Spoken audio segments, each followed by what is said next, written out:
Patay ang usa ka 45 anyos nga kanhi barangay konsihal sa Candies, lungsod sa Badian, human gipusil sa makadagang higayon kagahapon sa hapon.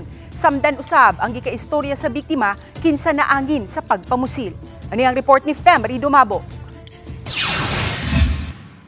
Patay na nga nadangat sa Tambalanan ang kanhi barangay konsihal nga giilalang sa ngalan nga Guillermo tungod sa naangkon ini nga mga samad pinusilan sa nagkadaeng parte sa lawas. Nakaangkon usab og samad pinusilan siyang walang bukton ang 73 anyos nga silingan niini nga kaistorya sa biktima atol sa pagpamusil kisa gituang naangin lang. Nahitabo ang insidente pasado alas 4 gahapon sa hapon. Sa pakisusi sa kapulisan, nagmotorsiklo ang mga suspitsado nga miabot sa lugar sa barangay Candies. Usa niini ang miduol sa biktima dayon pusil sa makadagang higayon. Human sa pagpamusil dali nga misibat ang mga suspitsado. Nakuha gikan sa crime scene ang tulo ka mga kabhang sa bala sa 45 kalibre nga armas. Pipila ka mga anggulo o motibo sa krimen ang gitanaw sa kapulisan. Usa na niini ang personal grudge kay matud pa aduna kini giutangan ug gisubay usab kun aduna ba kini nakaaway kaniadto.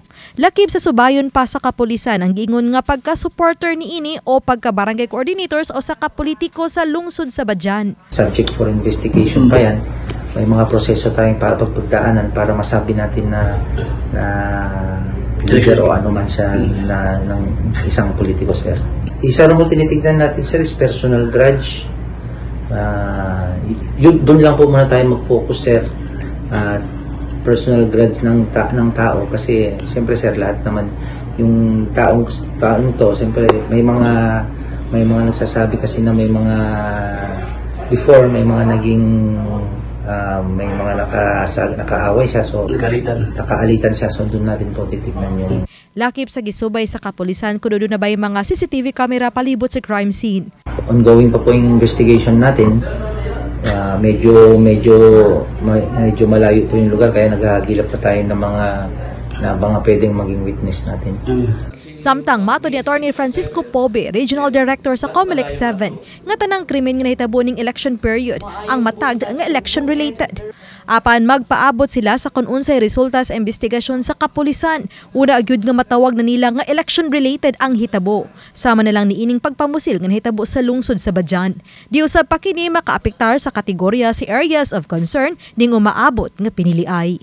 For purposes of assessment and evaluation, ang tanang insidente within the election period are tagged automatically as election-related activities.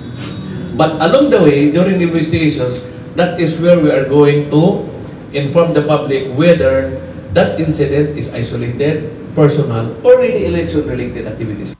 Oba ni Cleofer Lumayag og Rod Prado, Femri Dumabok.